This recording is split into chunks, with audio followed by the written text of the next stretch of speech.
Students, कैसे हैं आप सभी। तो आज का वीडियो आप सबके लिए बहुत ही ज़्यादा इंटरेस्टिंग और इम्पॉर्टेंट होने वाला है, क्योंकि आज के वीडियो का जो लर्निंग ऑब्जेक्टिव है वो है how to write a chemical equation with accuracy. आमतौर पर जो बच्चे हैं, जब उन्हें केमिकल इक्वेशन लिखनी आती है उस टाइम पे वो घबरा जाते हैं, डर जाते हैं। उन्हें लगता है कि पता ही नहीं कितना टफ काम आ गया है, अब हम इस इक्वेशन को कैसे लिखेंगे। तो केमिकल इक्वेशन लिखना या केमिकल इक्वेशन को कंप्लीट करना उनके लिए बहुत ही बड़ा जो है, आप लोगों के लिए एक बहुत ही बड़ा टारगेट रहता है कि भाई हमें ये केमिकल इक्वेशन लिखनी कैसे है। तो बस इसी प्रॉब्लम का सोल्यूशन मिलेगा आपको इस वीडियो में। पर ये है, अगर आप अच्छे से बिल्कुल 100% एक्यूरेसी के साथ सीखना चाहते हैं कि आप इक्वेशन कैसे बना सकते हो, कैसे लिख सकते हो बिना किसी मिस्टेक के, तो आपको ये जो वीडियो है ये लास्ट तक देखना होगा। तो चलिए जल्दी से स्टार्ट करते हैं हम लोग बिना किसी टाइम को वेस्ट किए। तो देखो, यहाँ पे जो एक बेसिक जो इसका की रहता है कि आपने केमिकल इक्वेशन को सही से लिखना कैसे है, वो इस बात पे डिपेंड करता है कि क्या आपको जनरल केमिकल रिएक्शन आते हैं। अगर आपको जनरल केमिकल रिएक्शन आते हैं तो आप दुनिया की कोई भी इक्वेशन जो है वो लिख सकते हो। तो आज के वीडियो में मैं आपको बताने वाली हूँ कि जनरल रिएक्शंस क्या हैं आपके तीनों चैप्टर से। First chapter chemical reactions and equation, second acid basis in salts and third metals and non metal. तो सबसे पहले इन तीनों चैप्टर्स के जो केमिकल रिएक्शंस हैं, जनरल केमिकल रिएक्शन, हम पहले उन्हें स्टडी करेंगे। और जब आपने ये तीनों चैप्टर के जनरल केमिकल रिएक्शन सीख लिए, उसके बाद आप किसी भी इक्वेशन को लिख सकते हो और उसकी टेस्टमनी जो है आपको इसी वीडियो में मिलेगी। लास्ट में हम लोग सॉल्व भी करेंगे साथ साथ, और आप देखना आपको कॉन्फिडेंस खुद बढ़ जाएगा कि हाँ भाई मैं लिख पा रहा हूँ। लेकिन अगर आप सीखना चाहते हैं, मैं फिर से बोल रही हूँ, वीडियो को लास्ट तक देखना है, कॉपी पेन को साथ में लेकर बैठना है। तो देखिए, जो आपका फर्स्ट चैप्टर है आपका chemical reactions and equation. Chemical reaction and equation के 5 हमारे पास जो है इंपॉर्टेंट टाइप्स रहते हैं, टाइप्स ऑफ केमिकल रिएक्शन।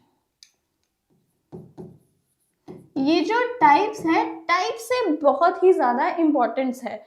यहाँ पे पहला हो गया हमारे पास कॉम्बिनेशन रिएक्शन। कॉम्बिनेशन रिएक्शन, अगर मान लो आपको कोई 2 रिएक्टेंट गिवन है, 2 रिएक्टेंट आपस में कंबाइन करके एक सिंगल प्रोडक्ट जो है वो बना सकते हैं, और ये चीज आपकी चली जाएगी अंडर कॉम्बिनेशन रिएक्शन। इसके अलावा क्या हो सकता है कि जो कोई भी आपके पास रिएक्टेंट है, रिएक्टेंट जो है वो उसकी डीकम्पोजिशन हो सकती है। जो रिएक्टेंट है वो डीकम्पोज हो सकता है, मतलब एक सिंगल रिएक्टेंट आपको 2 या 2 से ज्यादा प्रोडक्ट्स जो है वो प्रोवाइड कर सकता है। तीसरी चीज आपको याद रखनी है डिस्प्लेसमेंट रिएक्शन। थर्ड आपको क्या याद रखना है, डिस्प्लेसमेंट रिएक्शन, जिसमें एक एलिमेंट दूसरे एलिमेंट को डिस्प्लेस कर देता है। जैसे ए बी जब सी के साथ रिएक्ट करता है तो ये जो सी है ये इस बी को रिप्लेस कर देगा, तो हमारे पास प्रोडक्ट में क्या बन गया, AC plus B.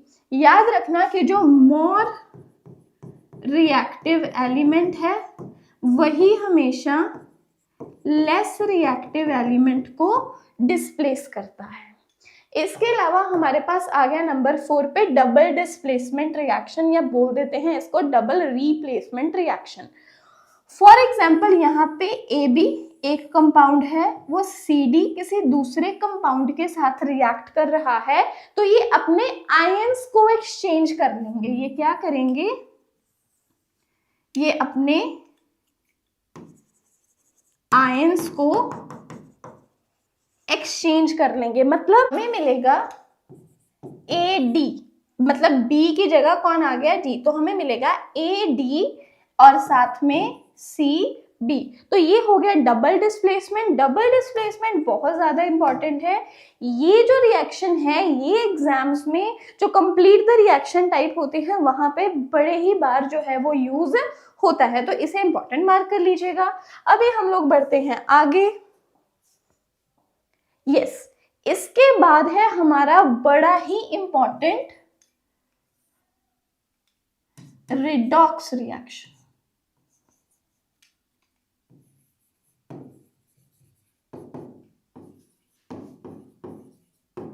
Redox reaction is the one जिसमें ऑक्सीडेशन और रिडक्शन दोनों ही हो रहे हो। यहाँ पे एग्जांपल आपके सामने है, जैसे ये है जिंक ऑक्साइड।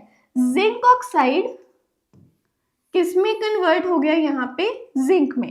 पहले इसके पास ऑक्सीजन का एटम है, बाद में नहीं है, so there is loss of oxygen. और जब भी लॉस ऑफ ऑक्सीजन होता है उसे बोलते हैं रिडक्शन।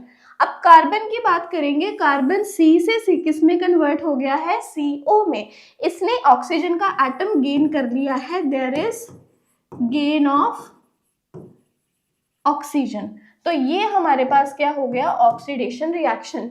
एक ही रिएक्शन है जिसमें रिडक्शन और ऑक्सीडेशन दोनों हो रहे हैं, तो इसलिए इसे बोल दिया जाता है रिडॉक्स रिएक्शन। तो ये जो रिएक्शन है ये भी बड़ी ही इंपॉर्टेंट टाइप है, इसके बारे में भी आपको जानकारी होनी चाहिए। अब इसी तरह से हम लोग आगे बढ़ते हैं। जो हमारे एसिड्स हैं, एसिड के रिएक्शन के साथ 4 मेन चीजें हैं। नंबर 1, एसिड का रिएक्शन मेटल के साथ। नंबर 2, एसिड का रिएक्शन मेटल हाइड्रोक्साइड के साथ। मेटल हाइड्रोक्साइड से इनका मतलब है मेटल का, एसिड का रिएक्शन जो है किसी बेस के साथ है। मेटल हाइड्रोक्साइड की बात कर रहे हो ना, मेटल हाइड्रोक्साइड जैसे सोडियम मेटल है उसकी हाइड्रोक्साइड OH, पोटेशियम मेटल है उसकी हाइड्रोक्साइड KOH, अल्मीनियम मेटल है उसकी हाइड्रोक्साइड AlOH होल थ्राइस। तो ये सभी के सभी क्या है, बेसिस है। तो मतलब सिंपल सी बात है, यहाँ पे बात हो रही है एसिड का रिएक्शन बेस के साथ। तीसरा, मेटल ऑक्साइड के साथ, मेटल ऑक्साइड के साथ एसिड का रिएक्शन। देन नंबर 4 और नंबर 5, ये दोनों ही एक जैसे हैं। एसिड का रिएक्शन मेटल की कार्बोनेट के साथ या मेटल की हाइड्रोजन कार्बोनेट के साथ।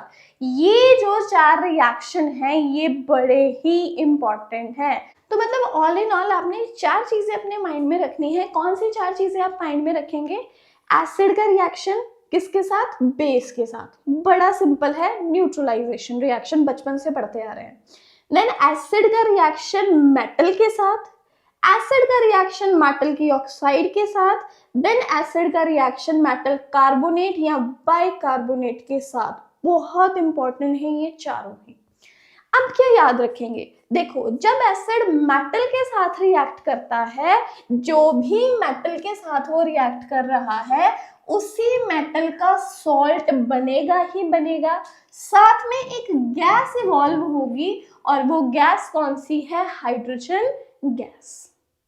नेक्स्ट, जब एसिड बेस के साथ रिएक्ट करेगा तभी भी मिलेगा सॉल्ट और वाटर। जब मेटल की ऑक्साइड के साथ रिएक्ट करेगा तभी भी मिलेगा सॉल्ट और वाटर। और जब ये मेटल कार्बोनेट या बाइकार्बोनेट के साथ रिएक्ट करेगा, ये 2 चीजें पक्की हैं, यहाँ पे H2O और CO2 बनने ही बनने हैं दोनों में, चाहे कार्बोनेट हो चाहे बाइकार्बोनेट हो, आपको H2O और CO2 मिलेगा ही मिलेगा। और साथ में बनना है सॉल्ट। सॉल्ट को लेकर कंफ्यूज नहीं होना है, सॉल्ट किसका बनेगा, मेटल, जो भी मेटल की आप बात कर रहे हो उसी मेटल का सॉल्ट आपको मिल जाता है। ठीक है, तो ये चीज हो गई, ये जनरल रिएक्शन हो गए, बड़े ही इंपॉर्टेंट है। एसिड का रिएक्शन मेटल के साथ, सॉल्ट बनेगा हाइड्रोजन गैस। एसिड का रिएक्शन बेस के साथ, सॉल्ट बनेगा वाटर। एसिड का रिएक्शन मेटल की ऑक्साइड के साथ, फिर से सॉल्ट बनेगा और वाटर। एसिड का रिएक्शन मेटल का कार्बोनेट हो या बाइकार्बोनेट हो, सॉल्ट बनना ही बनना है। सॉल्ट जो भी है वो डिपेंड करेगा मेटल कौन सा है, लेकिन CO2 और H2O दोनों में ही क्या है, वो कांस्टेंट है, ये बनेंगे ही बनेंगे। डन। अब नेक्स्ट, देन ये बड़ा इंपॉर्टेंट है कि जब बेस मेटल के साथ रिएक्ट करता है तब क्या होता है, this is very important. So basically इसमें भी बनता सॉल्ट ही है along with the evolution of hydrogen gas, लेकिन ये जो सॉल्ट है थोड़ा कॉम्प्लेक्स होता है नेचर में। फॉर एग्जाम्पल, जब सोडियम हाइड्रोक्साइड का रिएक्शन करेंगे हम लोग जिंक के साथ, सोडियम हाइड्रोक्साइड का रिएक्शन जिंक के साथ। देखो मैंने एक बात बोली है कि हाइड्रोजन गैस बननी है। हाइड्रोजन गैस का फॉर्मूला क्या रहता है? H2। 2 हाइड्रोजन चाहिए, मतलब NaOH एक के साथ तो बात बनेगी नहीं। हमें कितने NaOH लगेंगे? हमें 2 NaOH जो है वो लगेंगे। एक हाइड्रोजन यहां से, दूसरा हाइड्रोजन यहां से, ये बन गई हमारी हाइड्रोजन गैस, इवॉल्व हो गई। अब सॉल्ट क्या बचा हमारे पास? सॉल्ट के नजरिए में देखो क्या है, एक जिंक बचा हमारे पास, एक जिंक का एटम, 2 सोडियम के एटम और 2 ऑक्सीजन। मतलब ये एक ऐसा सॉल्ट बनेगा जिसमें 2 मेटल्स प्रेजेंट हैं, जिंक भी है और सोडियम भी है, इसलिए ये थोड़ा कॉम्प्लेक्स है नेचर में। लेकिन हमें पता है as per the activity sodium is more reactive, तो उसे पहले लिखेंगे, ये ज्यादा इलेक्ट्रोपॉजिटिव है।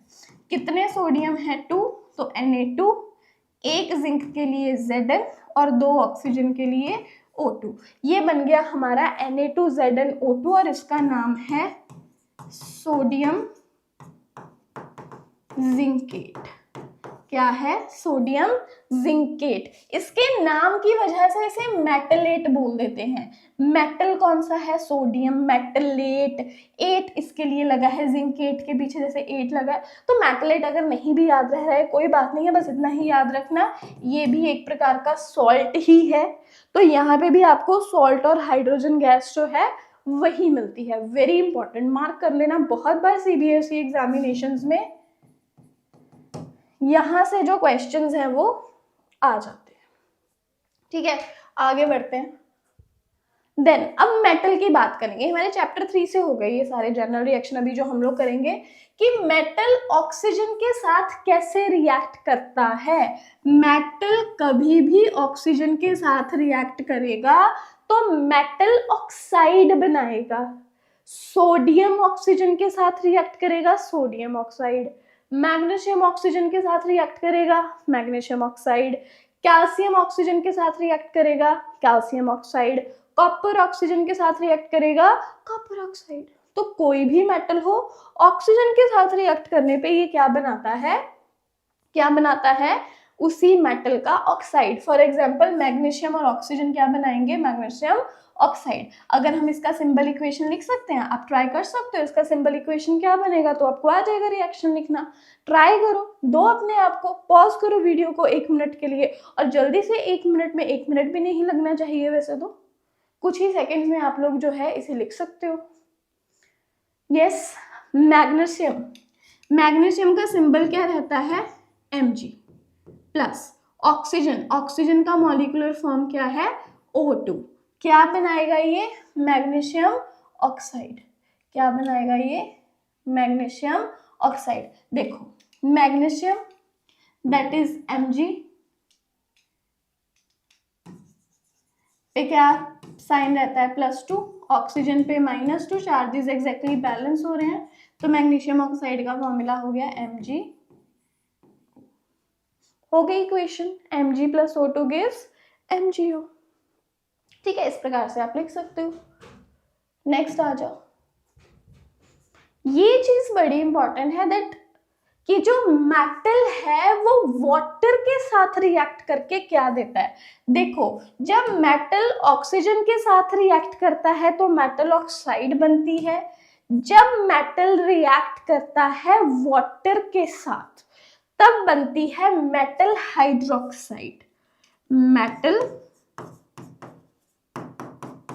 प्लस वाटर ये क्या बनाता है?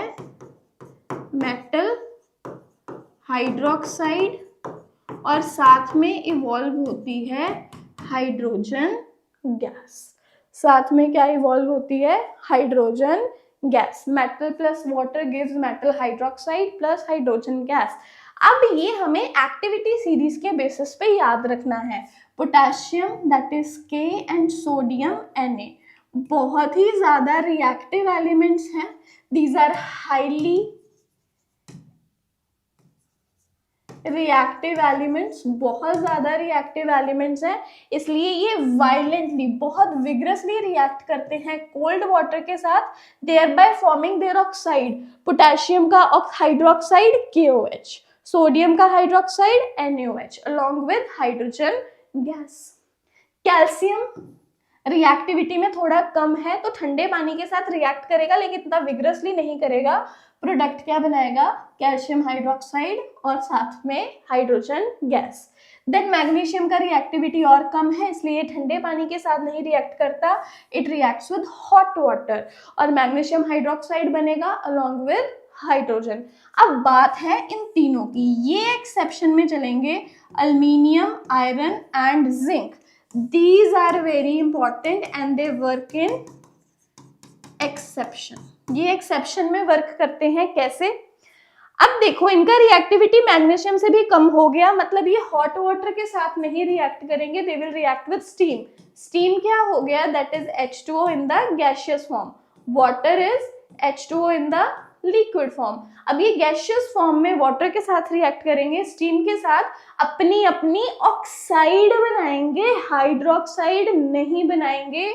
इन तीनों के केस में बन रही है इनकी ऑक्साइड, मेटल की oxide along with hydrogen gas. तो एल्यूमिनियम का ऑक्साइड Al2O3, आयरन का ऑक्साइड Fe3O4, इसका यहाँ पे मिक्स ऑक्साइड बन रहा है। देन जिंक का ZnO, जिंक का ZnO। ये आयरन का रिएक्शन स्टीम के साथ बहुत ज्यादा इंपॉर्टेंट है, that Fe plus H2O in the gaseous form, ये आपको बना के देगा Fe3O4 प्लस H2। Fe3O4 एक मिक्स ऑक्साइड है, ठीक है, तो ये चीज आपको याद रखना है। अगर आपको जानना है मिक्स ऑक्साइड क्या होती है, मुझे कमेंट बॉक्स में बताओ, मैं आपको वहां पे रिप्लाई कर रही हूँ फिर। देन जिंक का ऑक्साइड, जिंक ऑक्साइड, और इसके बाद जो अगले हमारे एलिमेंट्स आ गए, लेड, सिल्वर, गोल्ड, कॉपर, ये रिएक्ट ही नहीं करते हैं वाटर के साथ, they do not react at all with water. ये चीज भी आपको जो है वो याद रखनी है। डन, चलिए इतने सारे इंपॉर्टेंट जो है हमने जनरल रिएक्शंस कर लिए। अब बारी है रिएक्शंस लिखने की, जो हमने समझा। सबसे पहले हमारे पास क्या है? How manganese oxide reacts with aluminium. Manganese oxide, manganese एक मेटल है, तो मतलब यहाँ मेटल की ऑक्साइड का रिएक्शन किसके साथ करवाना है हमें? एल्यूमिनियम। एल्यूमिनियम खुद क्या है? एक मेटल है। Manganese oxide, manganese oxide is MnO2 और इसका रिएक्शन एल्यूमिनियम के साथ, ये भी मेटल है और ये भी मेटल है। तो जब एक मेटल का कंपाउंड हो और वो मेटल के साथ ही उसका रिएक्शन हमें देना है, तो मतलब यहाँ पे होगा डिस्प्लेसमेंट रिएक्शन। यहाँ पे क्या होगा? Displacement reaction. Aluminium is more reactive than manganese, तो ये मैंगनीज को डिस्प्लेस करेगा, तो मैंगनीज ऑक्साइड की बजाय अब बनेगी एल्यूमिनियम ऑक्साइड, दैट्स Al2O3, और जो मैंगनीज है वो क्या हो जाएगा? Separate. Balancing is entirely different thing, पहले हमें इक्वेशन लिखनी आनी चाहिए। अब इसी तरह से second, how sodium reacts with water. Sodium क्या है? सोडियम एक मेटल है, मेटल का रिएक्शन हमें किसके साथ लिखना है? वाटर के साथ। अब भी आपको मैंने बताया मेटल प्लस वाटर क्या बनाएगा? Metal hydroxide along with hydrogen gas. तो सोडियम का सिंबल हम लोग लिखेंगे, दैट्स Na प्लस वाटर। हमें पता है ये वाटर लिक्विड फॉर्म के साथ ही सोडियम सॉलिड रिएक्ट करेगा और क्या बनाएगा? अपना ही hydroxide NaOH along with hydrogen gas. क्योंकि सोडियम बहुत ज्यादा रिएक्टिव एलिमेंट है, मैंने बोला था ना वायलेंटली रिएक्ट करता है, तो मतलब it releases a large amount of energy during the reaction. Then इसी तरह से third, how zinc reacts with sodium hydroxide. Zinc कैसे रिएक्ट करता है सोडियम हाइड्रोक्साइड के साथ? जिंक क्या है? जिंक एक मेटल है और रिएक्शन इसका किसके साथ देना है? NaOH के साथ, जो कि एक बेस है। आपको मैंने अभी वीडियो में, इसी वीडियो में मैंने समझाया है ना, सबने समझा था। अब इसके प्रोडक्ट्स क्या होंगे ये सभी मुझे कमेंट बॉक्स में बताएंगे। मैंने आपको समझाया है, ये वाला रिएक्शन समझाया है ना, तो जल्दी से मुझे कमेंट बॉक्स में बताओ इसके प्रोडक्ट्स क्या आएंगे और जो यहाँ पे स्पेशल सॉल्ट बनता है उसको हम लोग क्या बोलते हैं। ठीक है, जल्दी से मुझे कमेंट बॉक्स में बताना है।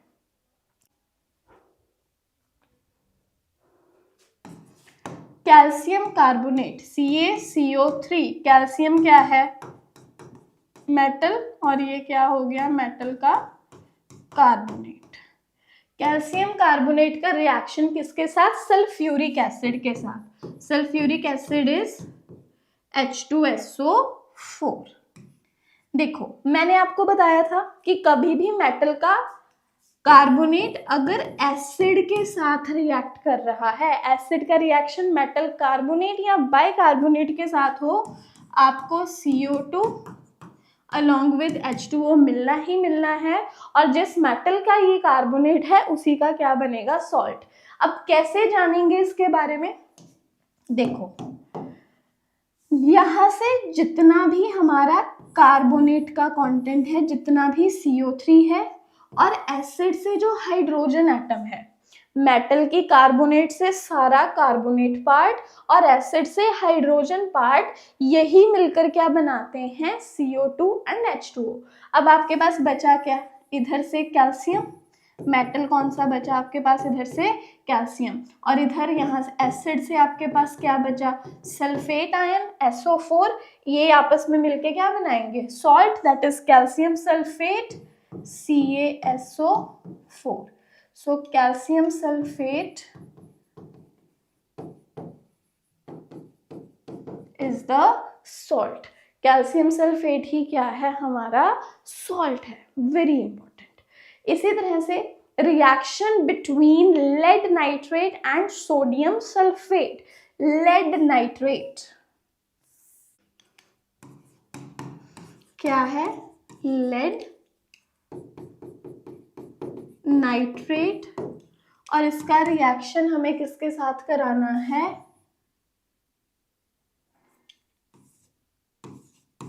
सोडियम सल्फेट के साथ।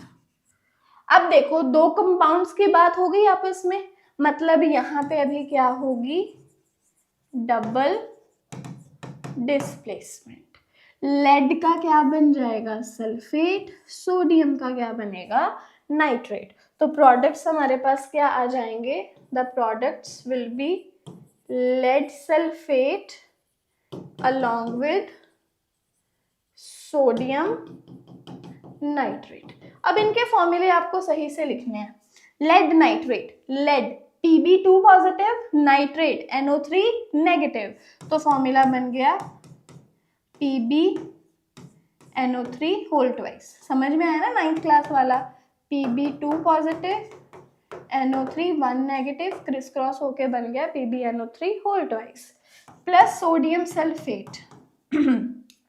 सोडियम पे चार्ज क्या रहता है? +1, सल्फेट SO4 -2, तो फॉर्मूला बन गया Na2SO4। किसी ने NaSO4 नहीं लिखना। That gives lead sulphate. Lead पे +2 चार्ज, सल्फेट पे -2 charge. Lead sulphate is simply PbSO4 plus sodium nitrate. Na पे +1, NO3 पे -1, एग्जैक्टली बैलेंस हो गया, तो सोडियम नाइट्रेट इज NaNO3।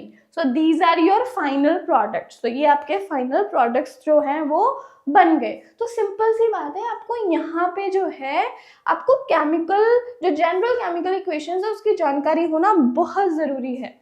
अब इसके बाद reaction between zinc and silver nitrate. Zinc क्या है? Zn, silver nitrate is AgNO3। मतलब एक मेटल का कंपाउंड और दूसरा मेटल, ऐसा रिएक्शन मैंने आपको यहाँ बताया ना। यहाँ सबसे पहले, ये सबसे पहले नंबर 1 पे मेटल ऑक्साइड और मेटल, मतलब एक मेटल का कंपाउंड का मेटल के साथ रिएक्शन, तो डिस्प्लेसमेंट हुई थी। तो उसी हिसाब से आपने ये 6 रिएक्शन को देखना है, कंप्लीट करना है और मुझे कमेंट बॉक्स में बताना है, तभी मैं आपको बताऊंगी कि आपका आंसर सही है या नहीं। तो मुझे आपके कमेंट्स का इंतजार जरूर रहेगा। वीडियो बहुत इंपॉर्टेंट है, अच्छी लगी होगी तो लाइक जरूर कर देना, अपने फ्रेंड्स के साथ शेयर करके खुद भी सब्सक्राइब करना और उन्हें भी चैनल जो है सब्सक्राइब करवाना।